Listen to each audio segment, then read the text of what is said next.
Bonsoir et merci de nous rejoindre sur France 3 Alsace pour ce débat consacré aux élections législatives des 12 et 19 juin prochains. Une émission préparée en collaboration avec France Bleu Alsace. Bonsoir Patrick Janton. Bonsoir Géraldine, bonsoir à tous. Ce soir, on s'intéresse à la première circonscription du Haut-Rhin, une circonscription qui mêle ville et campagne, avec Colmar, la préfecture du Haut-Rhin, qui représente 60% de la population, et une partie plus rurale dans la plaine du Rhin, avec de petites villes comme Neuf-Brisach ou encore Bissheim. Et nous accueillons sur ce plateau 4 des 10 candidats engagés dans ces élections. Alors avec nous dans ce studio, Yves Emedinger, bonsoir. Vous êtes le député sortant et vous vous représentez sous la bannière Les Républicains. Également en lice dans cette circonscription, Brigitte Klinkert, candidate investie par le parti présidentiel Renaissance. Bonsoir. Avec nous Aïcha Fritsch, vous êtes la candidate d'Union de la gauche, de la NUP, membre du Parti socialiste. Présent aussi, Bonsoir. Présent aussi Maxime Elfrich pour le parti Unserland que vous représentez dans ce débat, Maxence. Mais vous n'êtes pas candidat, c'est Thibaut Zitt-Fogel qui est candidat. Il n'a pu se rendre disponible, sa suppléante non plus. Bonsoir. Et puis, nous aurions dû accueillir sur ce plateau le candidat du Rassemblement national, Steven Schoenbeck. Il a eu un empêchement personnel de dernière minute et n'a pas pu être remplacé. Et puis 5 autres candidats se présentent dans cette circonscription. Les voici par ordre alphabétique. Ariane Bischoff-Batma, Reconquête. Cyrielle Couval, Debout la France. Laure Guissy, Parti animaliste. Paul Martin, Radicaux de gauche. Gilles Chaffard, Lutte ouvrière.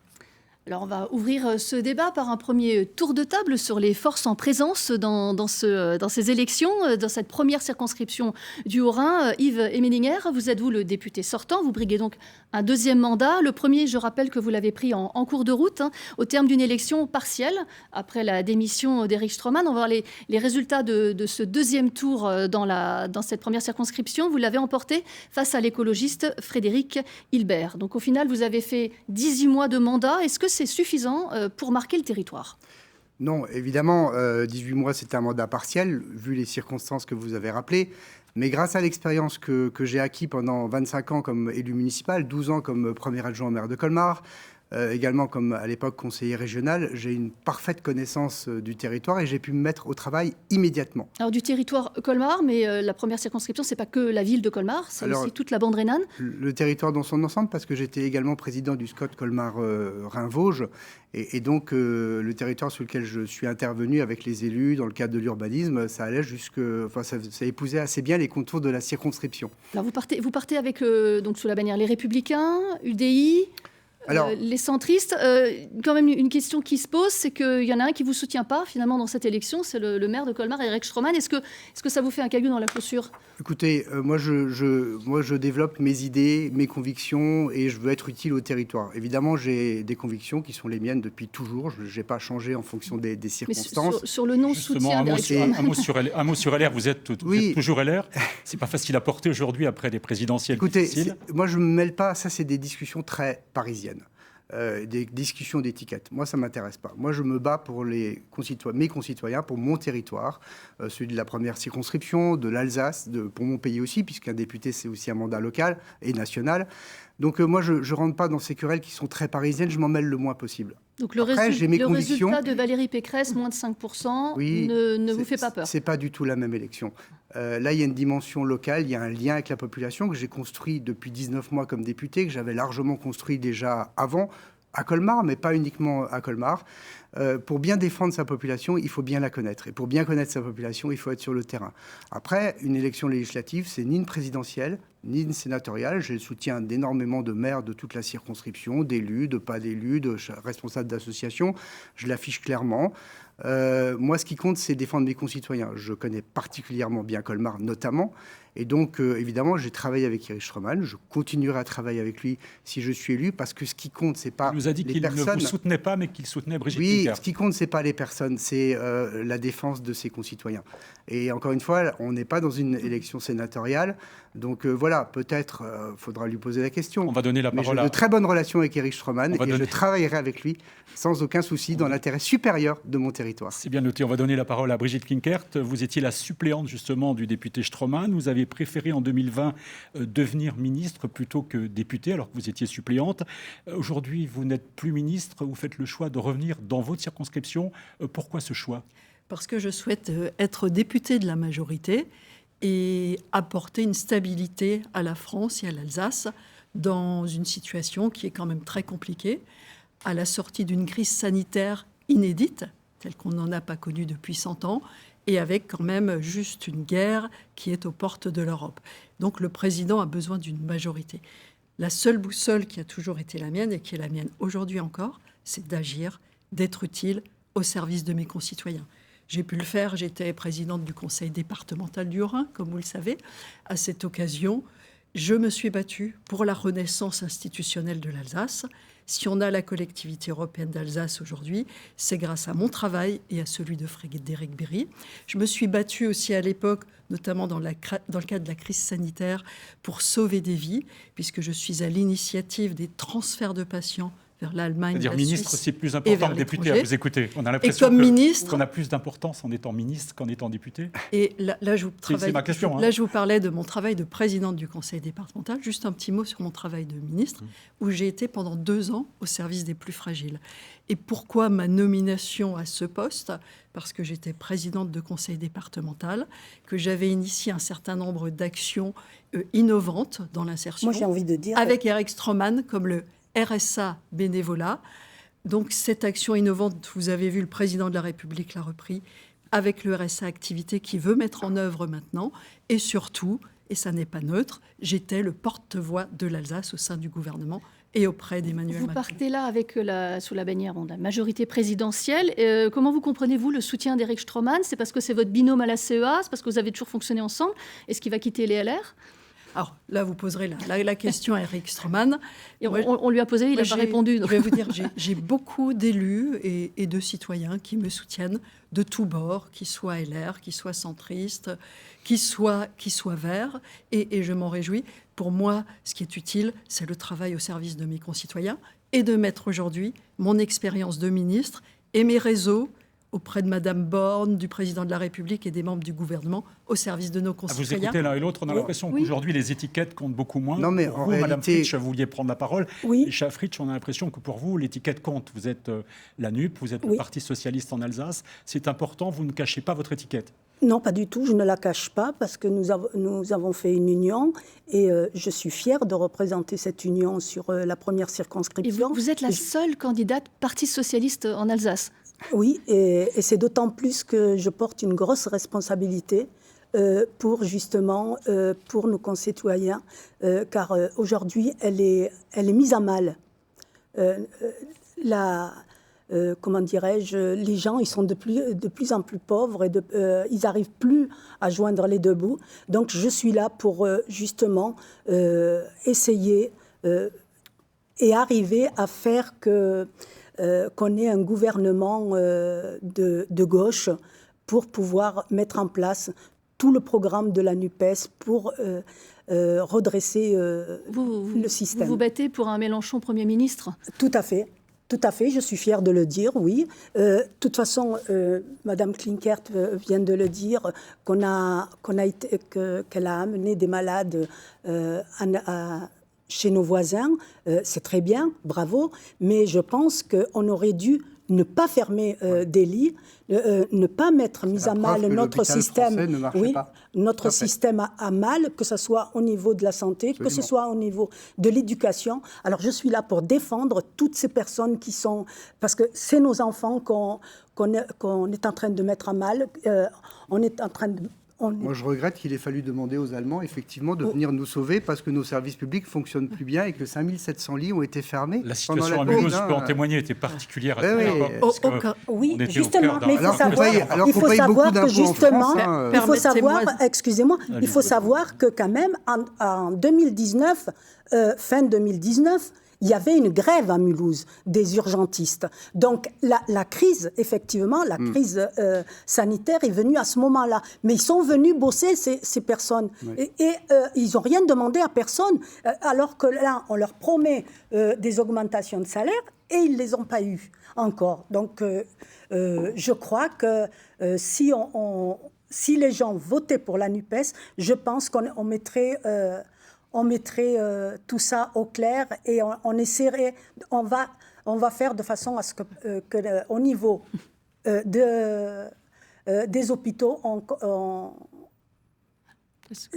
Oui, ce ne sont pas des marchandises qu'on est en train de soigner. On a fait une gestion beaucoup trop financière de l'hôpital. Aucun lit n'a été fermé durant la crise sanitaire, je tiens à le rappeler. Et moi, je tiens à remercier nos voisins d'avoir accueilli des patients en réanimation dans leurs hôpitaux. Et d'ailleurs, nous avons proposé également aux Allemands et aux Suisses des lits dans notre pays. On remercie dans une crise, on va donner la parole et malheureusement, mais c'est bien, vous rentrez dans le débat. Ça met le doigt sur le problème de l'hôpital en France, et notamment Eh bien, vous n'avez rien fait, monsieur le député. Car nous sommes les champions d'Europe de la dépense publique. Moi, je n'ai rien fait, mais je ferai. On va donner la parole à beaucoup d'impôts, et néanmoins, nous parlez beaucoup, mais vous faites peu. Monsieur Willinger, on va donner la parole à Maxence Elfrich pour Unserland. Je rappelle que vous n'êtes pas le candidat de la circonscription, mais vous représentez Unserland. Votre credo, c'est la sortie du Grand Est. On se pose la question, est-ce que c'est le bon endroit pour être candidat, les législatives? Bien sûr, c'est le point le plus important. L'Assemblée nationale sont là où les propositions de loi sont présentes. On peut encore le démontrer. Le problème, ce n'est pas que l'Alsace qui doit sortir du Grand Est. C'est une vraie décentralisation du pays qu'on doit apporter. On a un réel problème. On a une rupture du lien démocratique entre les citoyens et les élus. Quand, à l'heure actuelle, un député est élu pendant 5 ans, les citoyens n'ont plus aucun droit de regard sur leurs députés. Ils n'ont plus aucun moyen de pouvoir décider. Et c'est un des grands soucis qu'on a. Vous souhaiteriez des référendums? Vous souhaiteriez qu'on remette en cause chaque fois le député tous les ans, par exemple? Non, tous les ans, ce n'est peut-être pas la meilleure idée, parce qu'il faut aussi une certaine stabilité. C'est important au sein des institutions. Mais il est important d'avoir certains référendums. Nous pouvons nous inspirer de nos voisins. Je pense particulièrement les Suisses. J'en reviens un petit peu par rapport au système hospitalier. On a un réel problème en France. Le problème du système hospitalier, c'est qu'il faut faire de l'argent. Est-ce qu'on trouve ça normal? Je ne suis pas du tout d'accord. Mais concernant, comme nos voisins allemands, suisses, c'est quelque chose, j'ai été très fier. Je trouve cette coopération transfrontalière qu'on doit mettre en place et que surtout sur l'avenir, on doit se préparer à d'autres crises. C'est important d'avoir un réel lien transfrontalier avec nos voisins allemands, suisses, et j'en passe. L'Europe doit être construite ensemble. C'est une Europe des peuples que nous devons construire ensemble.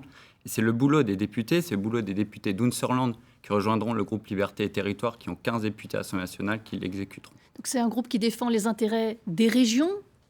On peut peut-être préciser l'objet de ce groupe, parce que être élu à Paris, c'est défendre quoi? L'intérêt des Alsaciens à Paris, ou va plus loin? L'idée, c'est comme je le disais, décentraliser le pays. Avoir des régions plus fortes pour avoir un État plus fort.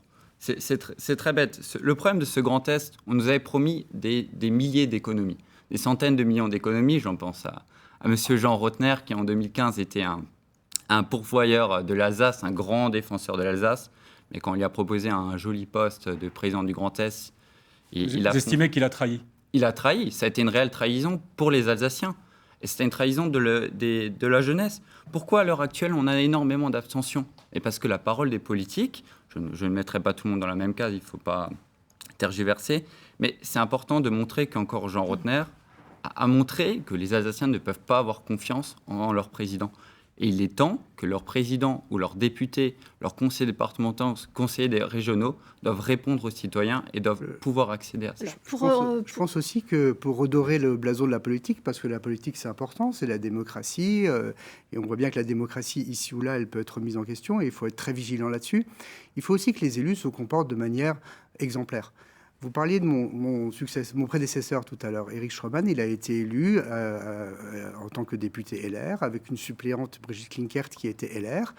Et vous avez, il y a à peu près un an, changé de parti politique en devenant membre du bureau exécutif de La République En Marche. Ils sont nombreux, les LR, à avoir fait ce chemin-là. Non, mais ce que je veux dire, c'est qu'à un moment donné, on a le droit de changer, mais il faut le faire de manière responsable et respectueuse de ses électeurs. Parce que quand on change comme ça, sans arrêt, eh bien, ça donne l'impression qu'on est plus attiré par la lumière qui brille plutôt que par l'intérêt de ses concitoyens. Moi, je suis plus attiré. C'est une attaque concrète. Je suis plus attiré par le travail. C'est important, et les convictions sur la base d'un vrai travail. Descartes va vous répondre. Voilà. Moi, ce qui me pousse, c'est uniquement d'agir au service de mes concitoyens, vous le savez bien. Et de loin pas, contrairement à certains, des intérêts personnels. Ma boussole, ce sont mes concitoyens, c'est l'Alsace. J'ai toujours été centriste. J'ai toujours été centriste. Vous étiez LR comme moi. Suis resté. Vous n'auriez pas dû passer au LR éventuellement? Vous regrettez éventuellement d'avoir pris votre carte chez les LR? Vous étiez LR comme moi. Je n'ai aucun regret. Je ne regrette jamais rien. Voilà. Moi, je regarde vers l'avenir et je vois juste aujourd'hui, et malheureusement, monsieur le député, que les partis traditionnels font moins de 5%, par exemple, pour les LR. Aujourd'hui, et dans des crises telles que nous les connaissons, il faut travailler ensemble. Moi, j'ai vécu une expérience incroyable. Justement, dans un gouvernement, vous allez terminer, Madame Picard va terminer, on donne la parole. Dans un gouvernement où j'ai retrouvé des collègues qui venaient de la gauche, de la droite, du centre, mais qui n'ont pas adhéré à LREM, contrairement à vous. Un seul objectif, Bruno Le Maire, c'est de Gérald travailler Darmanin, ils n'ont pas au service des LREM, Français. contrairement à vous. Madame, ils ne sont pas allés aussi loin. Madame Fritsch, vous vouliez répondre les à étiquettes Brigitte politiques Klinkert. ne m'intéressent pas, monsieur le député. Puisque vous êtes membre du bureau exécutif sont de l'REM, donc ça vous intéresse. Les partis politiques ne m'intéressent pas. Monsieur Mon Klinkert, étiquette on va donner la politique, parole c'est à l'Alsace. Aïcha Fritsch, vous vouliez Oui, alors moi, vous exprimer là-dessus. C'est vrai que je me présente pour porter la voix du peuple au Parlement. Et nous avons justement travaillé, les 4 partis de gauche, on a travaillé pour justement s'unir et pouvoir présenter un programme issu de toute la gauche. Et nous pensons que nous sommes l'alternative donc à M. Macron. On va passer à une thématique. On a essayé de choisir des thématiques pour animer ce débat. Alors, évidemment, il nous semblait assez évident d'évoquer l'avenir de l'Alsace et du Grand Est. Vous avez déjà commencé à le faire. Brigitte Klinkert, vous auriez sûrement été déçue qu'on n'en parle pas, mais je m'adresse à vous, Aïcha Fritsch. Le Grand Est, c'était une création de François Hollande, du Parti socialiste. Est-ce qu'il faut le détricoter, revoir la copie, ou il faut arrêter de perdre du temps avec ça? Eh bien, justement, nous souhaitons mettre le RIC en place. Donc, c'est les citoyens qui décideront s'ils veulent sortir ou pas. Ce n'est pas à moi de vous le dire aujourd'hui. On a des sujets beaucoup plus importants au niveau des problèmes des Français, puisque, pour vous le rappeler, un député, il est là pour porter la voix du peuple, représenter tous les Français et les Françaises. Ouais. Donc, mais cette question de l'Alsace dans la grande région, ou l'Alsace région à part, ça préoccupe vraiment les électeurs ici. Jean-Luc Mélenchon n'a pas été très clair non plus sur ce qu'il accepterait ou pas au niveau d'un redécoupage possible de régions. Nous souhaitons aussi donc remettre à plat, justement, comme je vous l'ai dit tout à l'heure, à plat ce système et revoir la copie. À partir de la base. Donc. Les gens vous en parlent sur le terrain et vous disent le Parti socialiste est à l'origine du Grand Est. Ils vous reprochent des choses par rapport à ce redécoupage? Pas trop. On n'a pas eu les mêmes échos, je pense. Eh bien alors, ils vous l'ont dit à vous, mais pas à moi. Maxence Elfrich, c'est dommage. Maxence Elfrich, vous sentez sur le terrain que c'est un sujet qui préoccupe les Alsaciens? C'est un sujet qui préoccupe énormément. On a encore pu le voir dernièrement. Peut-être que votre électorat, peut-être. Non, pas que notre électorat. La dernière consultation l'a encore démontré. C'est une consultation qui a été faite démocratiquement, que les Alsaciens ont pu répondre. Je pense que les résultats sont là, les divers sondages année après année le démontrent. Les Alsaciens souhaitent sortir du Grand Est. C'est un fait, c'est réel. Et il faut maintenant appliquer le désir des Alsaciens. Vous parlez de démocratie et de rendre le pouvoir au peuple. Tout à fait. Il est important d'écouter la parole des Alsaciens. Ah oui, il faut le faire. Mais on le fera. Il faut leur donner leurs droits. Sur le RIC, vous êtes sur la même longueur d'onde, on a l'impression. Mais il faut leur donner, on le fera. En fait, sur donner la parole aux citoyens. Il faut leur donner cette collectivité. Il faut remettre le citoyen au centre. Mais pas juste cette CEA qu'on nous a donnée. Cette CEA qui nous a été donnée est une coquille vide. Malheureusement, on a un manque de compétences réelles et on a un manque de budget. Et c'est un des grands problèmes que nous avons. On est resté dans cette région Grand Est. On nous a donné... Ça me fait un peu penser au petit chèque de 100 €. Tenez les Alsaciens, vous avez un petit bonbon, c'est bon, calmez-vous. Et nous avons un premier pas qui n'était pas suffisant selon vous. Non, c'était une première étape. Toute la boîte de bonbons. Et il est important surtout d'être clair sur les positions. Beaucoup de partis parisiens n'ont jamais été clairs ou ont été tangents selon l'électorat. On a pu encore le démontrer. On a eu les dernières élections présidentielles. Nous avons interrogé M. Emmanuel Macron. Il n'a pas été clair sur la question. Il n'a pas pris un positionnement clair pour l'Alsace. Il n'a rien fait pour depuis Brigitte Klinkert, Macron n'a pas pris clairement fait écho pour l'Alsace. On a vu passer le Premier ministre Castex qui a beaucoup dit, mais derrière, dans le faire. Déjà, permettez-moi de dire que l'Alsace, c'est l'engagement de ma vie. Parce que c'est notre région avec son identité, sa culture, son histoire, un bassin de vie aussi qui nous est propre. Et j'ai eu souvent l'occasion d'en parler au président de la République. Et il a dit clairement, lorsqu'il était en Alsace, il y a un mois et demi, à Châtenois et à Strasbourg, eh bien, qu'on peut revoir, dans certains cas, le territoire d'un certain nombre de régions. Moi, je veux... Il est au pouvoir pendant 5 ans, il n'y a pas grand-chose qui a changé à part... Alors, moi, je veux une région Alsace et que l'on sorte du Grand Est. Je veux, et je m'engage pour cela. Ça sera l'un de mes premiers travaux. J'ai été à l'origine de la collectivité européenne d'Alsace. Il faut quand même dire que c'est un grand pas qui a été fait avec Frédéric Biry et l'ensemble des élus qui ont participé. On est juste, chers collègues, la 5e collectivité française à avoir des compétences particulières. Lesquelles ? Eh bien, lesquelles ? Les routes ? Le transfrontalier, Depuis qui n'est 6 pas mois. comme tout le monde. Les Le routes, bilinguisme, qui n'est pas comme tout le monde. Oui. Et les Mais routes avec pour quels moyens lesquelles, avec les moyens Moi, qu'on a Je négociés. suis élu à la CEA, je me rends compte qu'on a très peu de moyens pour Avec exercer les ces moyens, si compétences. vous voulez juste ne pas me couper, vous me poserez des questions tout à l'heure, avec les moyens que nous avons négociés avec l'État. Et si demain il en faut plus, eh bien on renégociera avec l'État. En tout cas, moi, je dis la CEA, c'était une première étape, je l'ai toujours dit, avec quand même de belles compétences. Mais demain, je veux une Alsace sortie du Grand Est qui retrouve des compétences qui me semblent essentielles. Ces compétences, c'est par exemple les transports, pour qu'on puisse aller de Colmar à Fribourg en train et s'arrêter dans les petites gares. Est-ce que les députés vous suivraient, Brigitte Klinkert, dans cette démarche ? En tout cas, moi, je suis dans la ligne de ce que suggère le président de la République et de est-ce ce qu'a dit réellement Jean Castex en janvier 2020 à des Colmar. Français, des Alsaciens. Yves Menninger, vous n'étiez pas d'accord avec Brigitte Klinkert sur l'importance de la CEA. Elle juge que c'est un pas essentiel. Vous, mais moi qui aussi, êtes élu aussi conseiller d'Alsace. Moi, je n'ai jamais varié sur l'Alsace. Je n'ai jamais varié. Que sa force est plus limitée. Clairement, moi, je n'ai jamais varié sur l'Alsace. J'ai toujours défendu, effectivement, le fait que l'Alsace retrouve ses contours. Non, monsieur Menninger. C'est d'ailleurs la raison pour laquelle... Mais je vous ai pas... Vous m'avez demandé de ne pas vous couper, donc voilà. Et j'ai d'ailleurs, en 2013, quand j'étais conseiller régional, j'avais voté effectivement, vous pouvez retrouver dans les sténogrammes des réunions où j'étais conseiller régional de Philippe Richert, j'ai pris clairement position en faveur de l'union de l'Alsace. Donc en 2013. Donc ne faites pas parler quelqu'un d'autre que moi. En ce qui me concerne, en 2018, allez voir les comptes rendus. Mais laissez-moi. Et en 2021, vous avez j'ai toujours été très clair. La liste pour le Grand Est de Jean Rotner. Non, vraiment pas du tout. Pas du tout. Mais contrairement à la première adjointe d'Éric Stroman, donc si vous voulez rentrer là-dedans, on peut aussi. Mais en fait, moi, je parle de ce que je dis, de ce que je fais. Ne me faites pas parler pour les autres.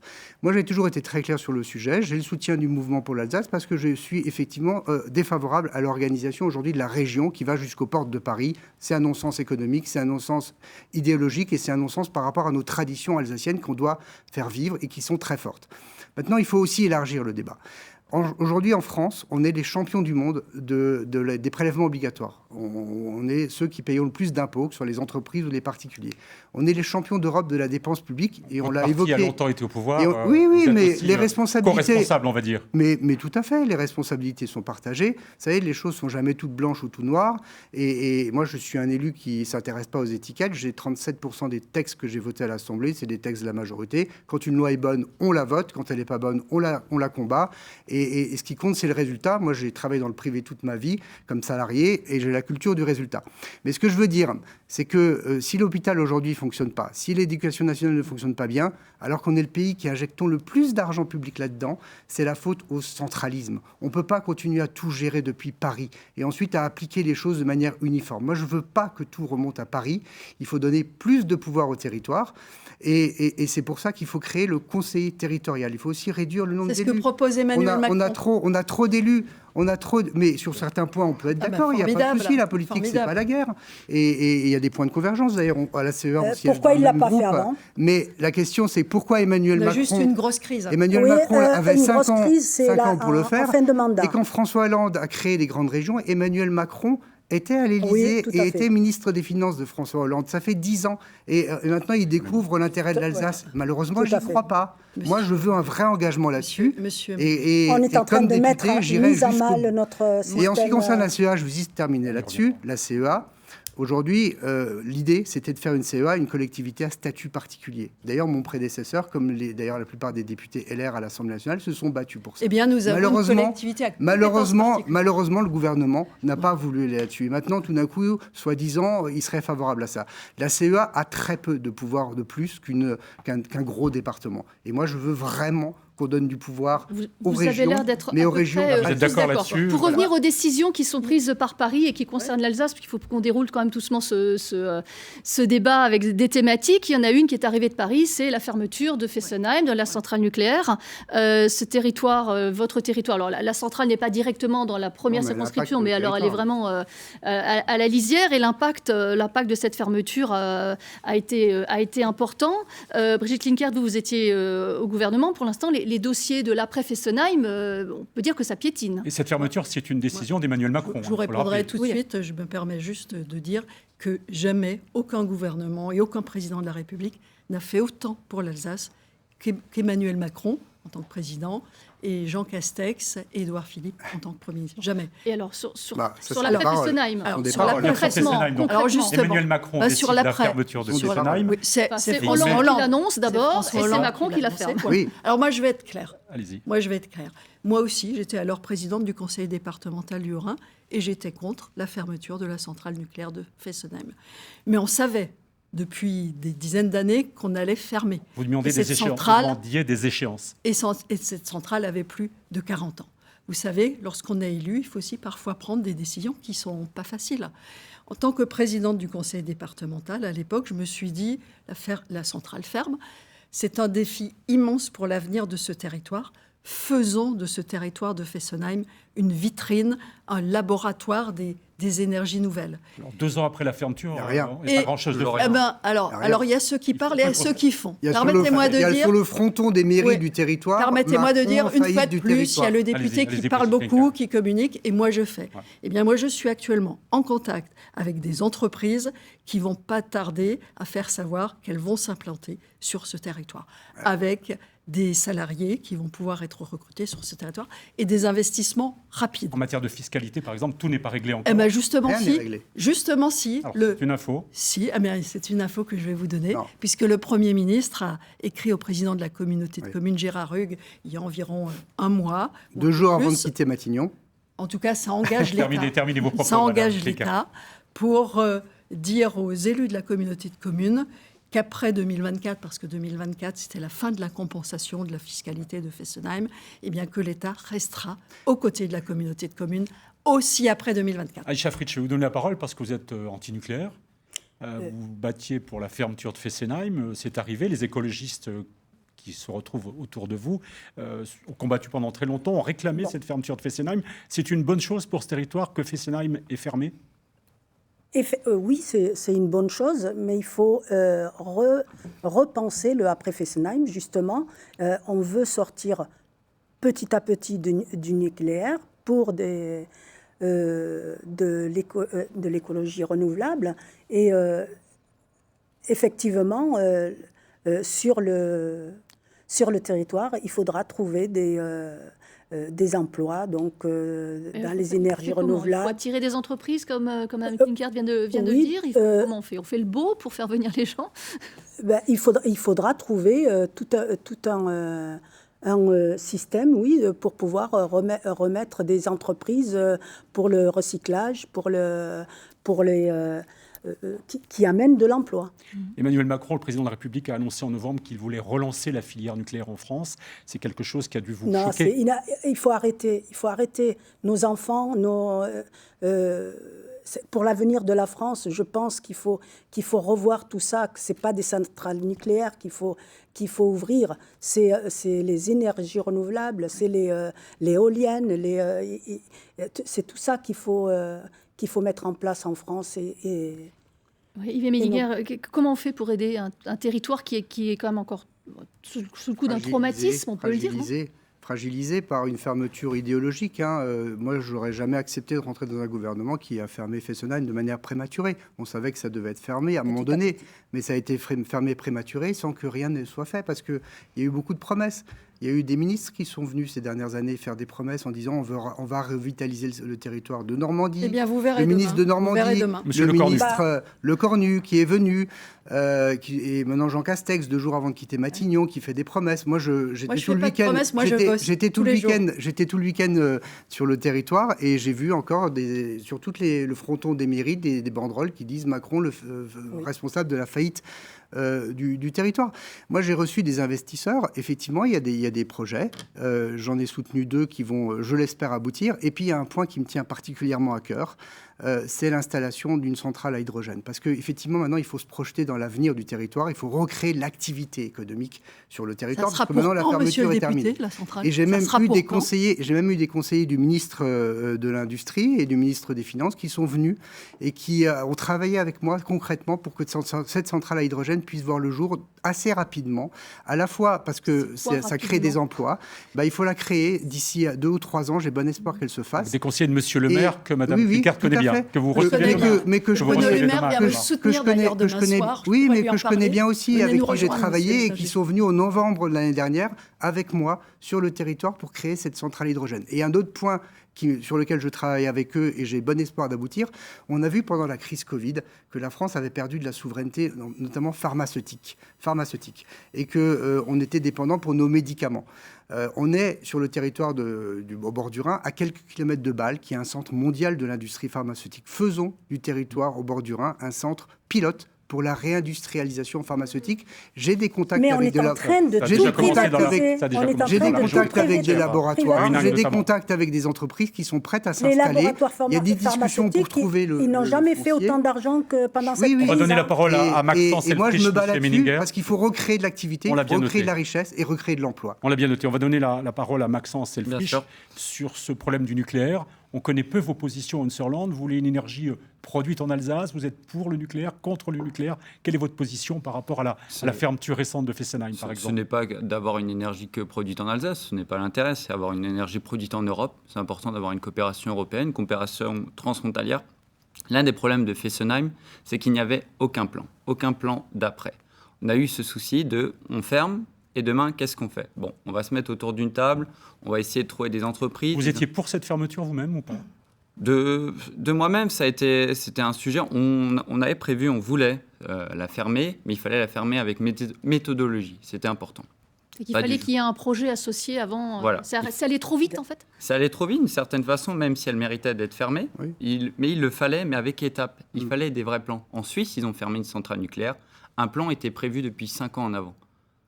En Alsace, en France, aucun plan. Plus globalement, Hunserland, sur le nucléaire, on sait que la NUP, le Parti socialiste, les écologistes aujourd'hui sont contre le nucléaire. Vous vous situez comment par rapport à cette énergie nucléaire ? On n'est pas contre, excusez-moi. Je vais vous donner la parole. Je vais vous redonner la parole, madame. Je vais vous donner la parole, madame Fritsch. On est quatre... Je voudrais votre position Hunserland par rapport au nucléaire. Bien sûr, non. Notre position, elle est très claire. On est pour une transition écologique, une transition énergétique qui est très importante. Nous devons développer les éléments du développement durable, mais nous devons aussi investir dans des nouvelles technologies. Nous devons faire comme à l'époque a été fait un plan Marshall, mais un plan Marshall de l'écologie. Donc un vrai investissement concrètement, réel de l'État. Sauf comment, dans les 10, les 20 prochaines années, l'électricité, on l'a fait venir d'où ? C'est le gaz russe ? C'est le charbon ? On a ou c'est du nucléaire ? On a une chance en Alsace, le Rhin et les centrales hydroélectriques. Bon, mais elles sont déjà, on peut pas en rajouter. Centrale à hydrogène. C'est dans les idées, mais les centrales hydroélectriques fournissent plus de 60% de l'énergie en Alsace. Tout à fait. Madame Fritsch, vous voulez préciser quelque chose par rapport à la position anti-nucléaire que je vous prête ? Oui, parce que nous sommes 4 groupes, donc tout le monde... Vous n'êtes pas d'accord ? Vous allez nous dire que vous n'êtes pas d'accord ? Non. Bon. Dans le fond, on n'est pas d'accord, mais dans la forme, on n'est pas d'accord. Mais dans le fond, oui. Alors sur le nucléaire, par exemple, vous-même ? Moi, je suis donc du Parti socialiste. On est pour sortir donc du nucléaire, mais progressivement. Trouver d'abord, mettre en place... Les solutions ? Les sources, pour qu'on devienne autonome, pour que la France devienne autonome au niveau... de l'énergie. Moi, j'ai été choqué. Après avoir fermé Fessenheim, le président de la République, il y a 4 mois, vous l'avez dit, s'est rendu à Belfort, à 40 km de Fessenheim, pour dire le nucléaire, c'est fantastique, il faut développer le nucléaire. Il l'a fait à 40 km du territoire où il a fermé la centrale. Le mois de novembre dernier. Soyons cohérents. Moi, je me méfie. Alors aujourd'hui, il y a des effets d'annonce à quelques jours des élections. permettez-moi d'être un petit peu à la fois surpris sur soi-disant des investisseurs qui, voilà, il y avait 5 ans. Oui, moi, j'ai des contacts. Moi, j'ai peur que ça technocentre. Moi, j'ai des contacts avec des entreprises. Quand je dis quelque chose, je le fais. Et je ne fais pas de promesses. Ça fait 5 ans que le gouvernement promet la revitalisation du territoire et 0. Pas un centime. Moi, je dis souvent que si Fessenheim avait été fermé en Bretagne, je vous garantis qu'on en aurait autrement entendu parler. Non, mais c'est vrai. Vous voulez dire que les Alsaciens sont... on s'est fait avoir par l'actuel gouvernement. On a eu des promesses des ministres. Vous parlez de la parole ministérielle. Des dizaines de millions qui se sont déplacés. Vous l'aviez vous-même regretté. Mon prédécesseur, Éric Stroman, était derrière une banderole pour il y a la ligne Colmar-Fribourg qui est en train d'avancer dans le cadre de la ministre de l'actuel gouvernement de ne pas respecter leur parole. Vous faites une bonne transition là, puisqu'on voulait vous faire parler aussi de la question des mobilités qui sont en lien avec aussi le pouvoir d'achat, avec le prix de l'essence aujourd'hui qui flambe. La circonscription, elle est marquée par l'utilisation de la voiture, que ce soit sur la 35 ou pour les trajets pendulaires, domicile, travail, vers Colmar, vers l'Allemagne. Financièrement, ça devient aussi difficile pour les habitants. Alors, qu'est-ce qu'il faut faire pour aider les gens? Est-ce qu'il faut voter des aides, baisser des taxes? Non, je pense qu'il faut arrêter avec les chèques dont on voit que d'abord tout le monde ne les touche pas, ensuite beaucoup ne les touchent pas du tout alors qu'il y a des annonces qui ont été faites et ce n'est pas à la hauteur des enjeux. Aujourd'hui, par exemple, sur le carburant, c'est un vrai problème parce qu'en province, on a besoin de sa voiture pour aller travailler, pour se déplacer. Particulièrement dans cette circonscription. Et particulièrement dans la circonscription chez nous. Donc, ça aggrave énormément le pouvoir d'achat. Et ça, c'est pas possible. Alors, quelle solution ? La solution, moi, j'ai déposé une proposition de loi et je me battrai là-dessus pour qu'on arrête déjà de payer de la taxe sur la taxe. Aujourd'hui, on paye de la TVA. Vous l'avez déposé sur les la taxes proposition de loi, il y a 2 mois. Juste avant la clôture de la session. Et je me battrai, oui, pour être prêt, dès l'ouverture de la session, à me battre là-dessus, pour qu'on arrête de payer la taxe sur la taxe et pour que le prix de l'essence baisse réellement. Parce que là, on a eu des annonces du gouvernement de baisse de 18 centimes. Aujourd'hui, quand on regarde le prix, je l'ai encore regardé ce matin, il est plus haut qu'avant les annonces. Ça, c'est la réalité. Donc, il faut déjà réduire la taxe sur les produits pétroliers pendant cette période de crise pour soulager le pouvoir d'achat de nos concitoyens. Alors, qui paye quand on baisse ces taxes? Qui paye? C'est le contribuable. Il faut que l'État fasse des efforts et de dépenses. Et j'ai dit tout à l'heure qu'il faut arrêter de gérer la France de manière aussi centralisée parce qu'il y a un gaspillage d'argent public énorme. On va attendre la réponse de Brigitte Klinkert sur ce dossier. Il faut développer les modalités. Non, mais je voulais juste terminer sur la liaison. On vous redonne la parole. Brigitte Klinkert, par rapport au prix du carburant, donc il y a eu ces 18 centimes, il y a des efforts de fait. C'est pas suffisant, disent les automobilistes notamment. Et vous-même. Et je le dis. Je voudrais juste replacer le débat. Nous sommes quand même à la sortie d'une crise sanitaire très importante et nous avons une guerre aux portes de l'Europe. Ça ne nous a pas échappé. Il y a eu, fort heureusement, il faut le dire, le quoi qu'il en coûte, qui permet aujourd'hui aux entreprises de poursuivre leurs activités, ce qui n'est pas le cas chez beaucoup de nos voisins ou par exemple aux États-Unis. J'ai soutenu les mesures d'ailleurs. On va laisser parler Madame Klinkert, Monsieur Meninger. Regardez aussi le chômage. En 2017, le taux de chômage était de 9,4%. Aujourd'hui, au sorti de la crise, il est de 7,3%. Mais, je suis d'accord avec vous, trop de personnes ont encore des fins de mois qui sont difficiles, du fait notamment de l'inflation liée à la guerre. J'étais moi-même sur le terrain avec l'Ordre de Malte faire une maraude et j'ai vu les difficultés qu'ont ces personnes. Je reviens au prix de l'essence. Moi, je m'engage à voter la loi qui est en train de préparer la Première ministre Elisabeth Borne et également Bruno Le Maire, une loi qui va permettre de geler le prix du gaz, de geler le prix de l'électricité, de revoir, si possible, de geler le prix du carburant, de revaloriser les retraites en les indexant sur l'inflation, de supprimer la redevance télé, de la mise en place aussi, parce que c'est nécessaire, contrairement à ce que dit M. Lié au carburant, la redevance télé, on rassure nos ce qui est nécessaire, les chèques alimentaires qui sont absolument nécessaires. Et puis je rappelle aussi... C'est la politique du quoi qu'il en coûte qui continue, Madame. C'est la politique des aides. Je rappelle aussi... C'est pas la bonne solution. Nous sommes juste dans une crise.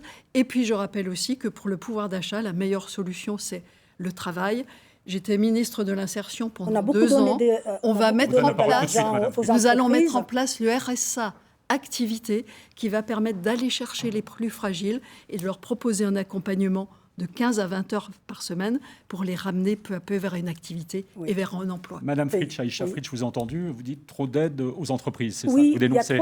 Il y a trop d'aide et sans que ça soit bien réglementé. Aide que aux entreprises ou aide aussi aux personnes? Moi, je trouve que le quoi qu'il en coûte, il coûte cher aux retraités. Hein. Donc voilà, moi je pense que augmenter le SMIC serait plus judicieux. Il faut relancer l'économie pour pouvoir, il faut redonner les moyens donc aux gens de pouvoir retourner s'acheter les choses, réglementer les prix. C'est pas une économie plus dirigée. Oui, tout à fait. Tout à fait, pour pouvoir relancer l'économie, parce que tout marche, c'est une question d'argent. Hein. Oui, relancer. Peut-être Maxence Elfrich, une économie plus dirigée, ça serait aussi une solution pour Nzerland ? Une économie surtout plus décentralisée, c'est très important. Entre autres. Il faut surtout supprimer, je pense, certaines couches du millefeuille administratif qu'on a à l'heure actuelle.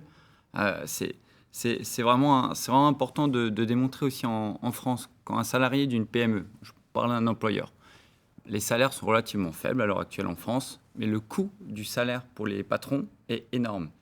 Et je pense que c'est là... On appelle les charges. Les charges, tout à fait. C'est une des premières étapes à regarder à nouveau. Je pense qu'il faut, comme je disais avant, il faut avoir des plans. Il ne faut pas avoir des solutions à court terme. Il faut un vrai plan à long terme. Il faut un vrai plan pour que ce soit le pouvoir d'achat, que ce soit... On parle du carburant. À l'heure actuelle, le carburant, c'est devenu presque impossible pour la plupart des concitoyens de pouvoir faire un plein en entier pour se rendre au travail. Donc votre solution pour vous, c'est demander qu'il y ait moins de taxes sur le carburant, c'est faire un chèque pour les automobilistes. Quelle est la solution Nzerland sur le carburant, par exemple ? Au niveau du carburant, je pense qu'une baisse de taxation est importante. Oui. Une première baisse, mais ce n'est pas une baisse qui doit être à long terme. Nous devons réfléchir à un vrai nouveau système et une vraie nouvelle réflexion de comment redynamiser ce pays, comment le changer. Et ça passe par d'autres modes de transport alors ? Les mobilités douces, comme on le parle, le transport en commun doit être développé. On a un problème, c'est les villages. On parle des retraités, avant on parlait des retraités ou même des jeunes. Un jeune, à l'heure actuelle, de moins de 18 ans, dans les villages de la Plaine, a énormément du mal à se rendre à Colmar. Ouais. C'est un réel problème. C'est-à-dire qu'il n'y a pas de transport en commun. Il n'y a pas de transport en commun. Il y en a certains. D'où l'intérêt de développer la liaison ferroviaire Colmar-Freiburg. Il y a une... C'est moi qui ai la parole. Oui. Parlons-en de cette liaison, parce que vous avez l'air d'être tous d'accord pour qu'elle... Tout d'abord, je voudrais redire que le pouvoir d'achat, c'est le travail, c'est l'activité. Parce que en tant que ministre de l'Insertion, j'ai vu combien l'activité redonne de l'espoir aux personnes. Ensuite, oui, vous avez raison, il faut inventer les mobilités de demain. Le vélo. En tant que présidente du conseil départemental, j'ai poussé à la mise en place de liaisons cyclables domicile-travail, pas que des liaisons cyclables touristiques. Le train, je suis à l'origine de la liaison entre Colmar-Freiburg en train. L'enquête publique va démarrer au mois de septembre. Et puis, il faut réinventer l'usage de la voiture avec des aides à la reconversion, avec plus de bornes électriques, etc. Je m'engage à ce qu'on poursuive tout le travail aussi sur la taxe poids lourd, que j'ai suivi en tant que présidente de conseil départemental et en tant que ministre, parce que c'est juste une catastrophe sur les routes alsaciennes aujourd'hui, et à ce que Colmar-Fribourg puisse être inauguré en 2028. Sur cette taxe poids lourd, vous êtes tous d'accord, Yves Meninger ? Oui, moi, le sujet du pouvoir d'achat, c'est extrêmement important. Et moi, je veux qu'on refasse une société du travail. Aujourd'hui, il n'y a pas assez de différence entre les revenus du travail et les revenus de l'assistanat. Il faut mettre fin à cette situation-là. Et donc, il faut déjà permettre aux salariés de faire des heures supplémentaires défiscalisées. Il faut réduire les charges qui font qu'aujourd'hui, il y a trop d'écart entre le salaire brut et le salaire net. Et puis, vous parliez de la désindexation des pensions sur les prix. Rapidement, monsieur Meninger, parce que l'indexation, nous, on s'est battu à l'Assemblée nationale avec les collègues pour qu'il y ait une indexation des pensions sur les prix, parce que sinon les pouvoirs d'achat des retraités baissent. On s'est battu, on n'a pas obtenu parce que le gouvernement n'en voulait pas. Tout d'un coup, vous redécouvrez ça. Moi, c'est un engagement que je prends plus 4%, moi, très fort là-dessus. 4% alors qu'il y a 6% d'inflation. Donc les retraités continuent à perdre du pouvoir d'achat. Il faut que les retraités puissent vivre dignement parce qu'ils ont travaillé. C'est une question de respect et c'est une question. Voilà. Donc moi, c'est un combat que je mène depuis. Largement une recette minimale de 800. Le pouvoir d'achat des retraités, c'est quelque chose qui on a délaissé, on a beaucoup malmené du quinquennat. Oui, on a beaucoup demandé aux retraités de faire des efforts, de contribuer. et ils ont leur pouvoir d'achat qui a énormément baissé. 25% de taux CSG en plus en 2010. Et donc, nous justement, on veut rien on est vraiment à la fin de l'émission, là, il reste quelques secondes. Sur les retraités, il y a une indexation des retraites sur l'inflation qui va être mise en place dès juillet, donc c'est plus de 4%. Le faire avant. Ça fait 4 ans qu'on la réclame. Et ça fait la 5 retraite minimale, la retraite minimale, ça va être 1100 ça fait 4 ans qu'on le Oui, réclame. mais justement, Madame Plenguer, je m'engage. Je m'engage. On n'a pas le temps de laisser finir. Ce 1100 euros, c'est une loi. Comme par hasard, je me prends la main. Le débat était très intéressant. Madame Fritsch, c'est terminé. Je vous remercie vraiment pour votre participation. Vous pouvez retrouver ce débat sur les sites de France 3 Grand Est et France Bleu Alsace. Et avec Patrick Janton, on vous donne rendez-vous un peu plus tard dans la soirée à 23h20. Pour un autre débat avec les candidats de la 3e circonscription du Haut-Rhin qui englobe une grande partie du Sungo et du secteur des 3 frontières. Voilà, on vous dit donc à tout à l'heure